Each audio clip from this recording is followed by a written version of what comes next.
Assalamualaikum warahmatullahi wabarakatuh. Selamat siang teman-teman. Hari ini kita statistika di pertemuan yang kelima. Nah, kali ini kita akan belajar tentang penyajian data dalam bentuk diagram. Nah, sebelum kita lanjut, kita mengetahui dulu diagram batang dan daun. Apa sih maksudnya? Diagram batang dan daun dipakai untuk menyajikan data dalam bentuk urutan. Nah, biasanya pada diagram batang daun, angka-angka puluhan merupakan batangnya, angka-angka satuan yang belum terurutkan merupakan daun kiri. Sedangkan angka-angka satuan yang telah terurutkan merupakan daun sebelah kanan. Contohnya, di sini ada data berat badan dalam bentuk kilo dari 40 orang adalah sebagai berikut. Ada 62, 78 sampai ada 56 kilo. Nah, untuk diagram baris atau biasa disebut dengan grafik garis ditunjukkan oleh pasangan-pasangan bilangan yang disajikan oleh titik-titik pada bidang bilangan. Nah, titik-titiknya yang berurutan dihubungkan dengan menggunakan ruas garis. Biasanya data yang disajikan dalam diagram garis itu berupa data yang berkesinambungan.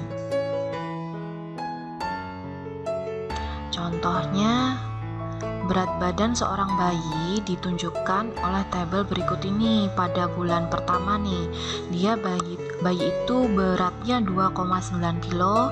Sampai di sini tuh ditunjukkan ke bulan yang ke-8, bayi itu menunjukkan berat badan 7 kilo. Nah, kita bisa membuat tabelnya atau chartnya itu pakai Microsoft PowerPoint juga bisa. Seperti ini ya. Oke, ini kalian bisa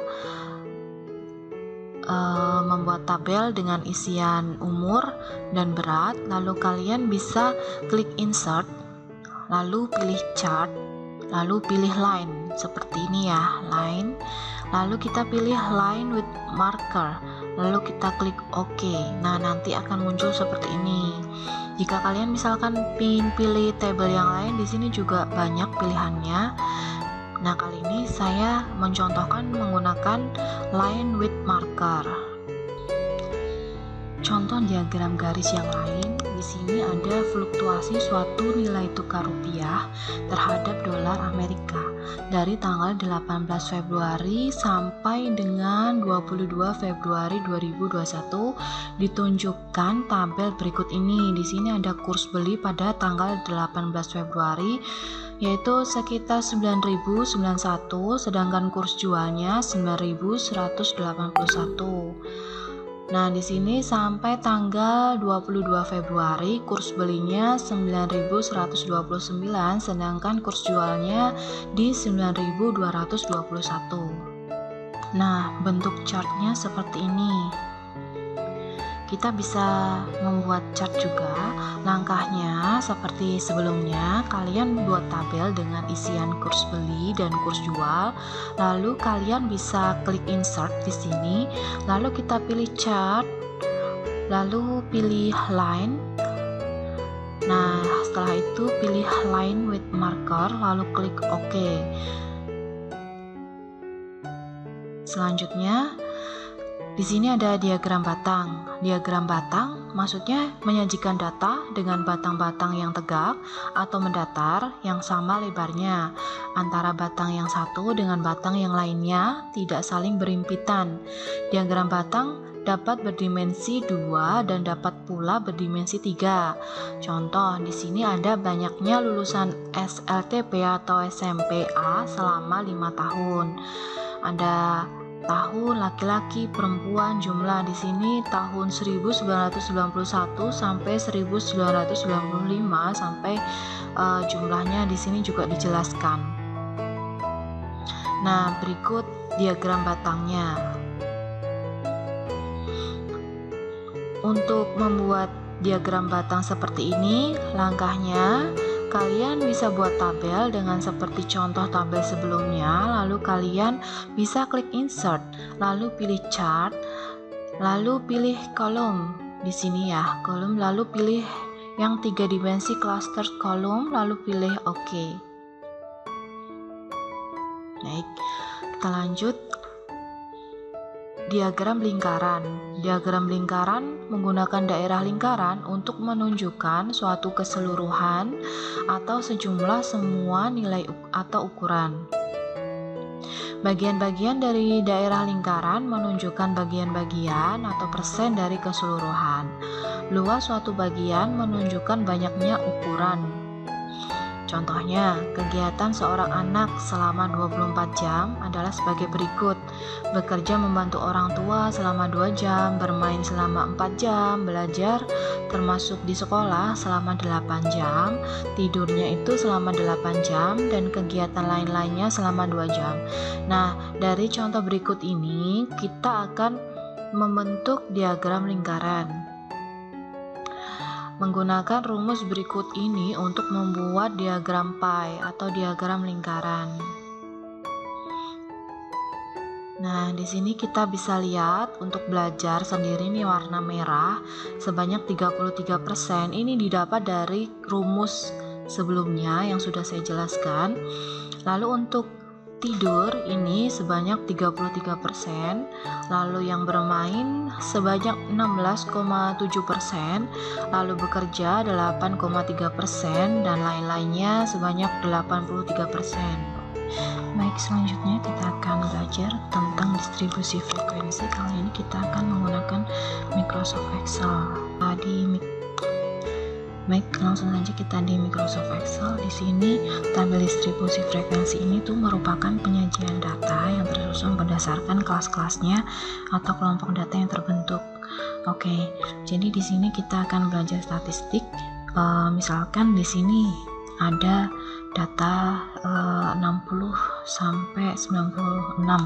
Kita pakai range between 60,95 biar cepat ya. Nah, kita tarik.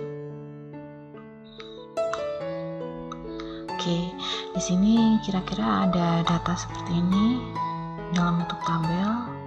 Kita kecilkan dulu. Oke.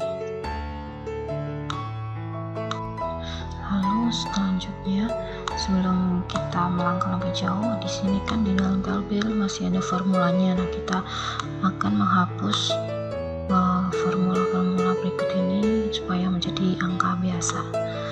Caranya kita blok, kita copy, lalu klik kanan. Di sini kita pilih paste value yang ini ya. Oke, nah, udah di sini sudah tidak ada formulanya lagi ya, udah langsung angka.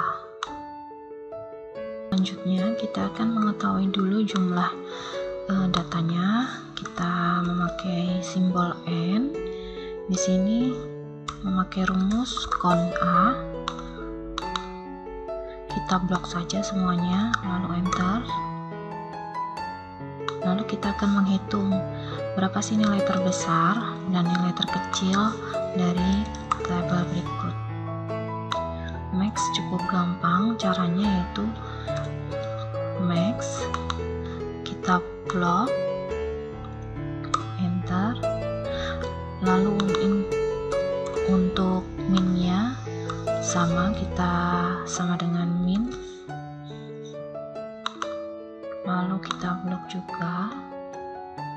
Oke, jadi di sini kita bisa tahu jumlah datanya ini yang kita blok di sini nih ada 50. Lalu untuk max-nya, jadi nilai tertingginya di sini yaitu ada 95. Lalu untuk nilai terkecil, paling kecil dari ini tabel ini adalah 60. Selanjutnya kita akan mengetahui range-nya.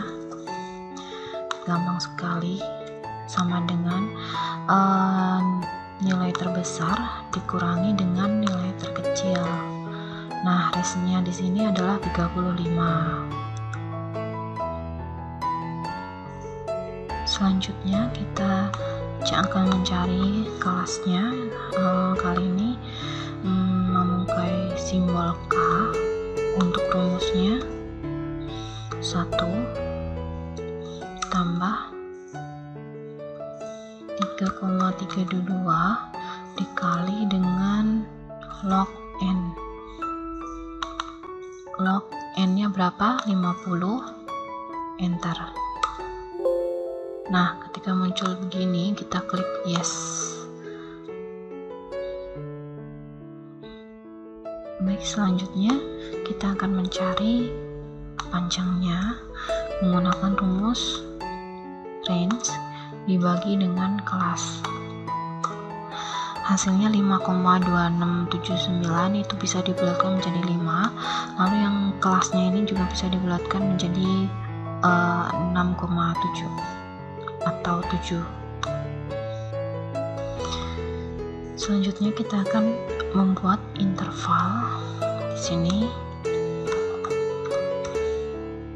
kita lihat datanya di sini paling kecil yaitu 60. Misalkan kita bikin 70 di sini, lalu 71, 80, 90, ini 100. Oke, kita kecilkan terlebih dahulu, lalu kita merge.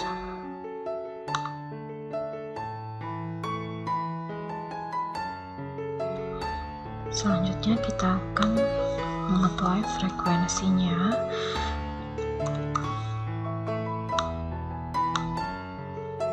Menggunakan rumus frekuensi, kita blok dulu di sini biar cepat. Lalu di sini kita tulis rumusnya. Frekuensi. Nah, di sini ada data array. Data array kita isi dengan tabel berikut ini, di blok aja. Lalu titik koma, kita isikan bins array, kita ambil intervalnya, lalu klik shift RL, shift enter. Nah, hasilnya seperti ini. Lalu jumlahnya di frekuensi ini totalnya harus sama dengan nilai n, yaitu di sini nilai n-nya 50. Kita hitung, kita pakai rumus sum. Nah, begini, enter. Hasilnya sama. Nah, yang terakhir, di sini ada 2 soal. Kalian bisa menyelesaikan soal ini menggunakan cara penyelesaian sesuai dengan yang saya jelaskan sebelumnya. Baik, pertemuan statistika kali ini saya cukupkan sampai di sini. Jika ada pertanyaan, kalian bisa WA saya. Baik, terima kasih atas perhatiannya. Wassalamualaikum warahmatullahi wabarakatuh.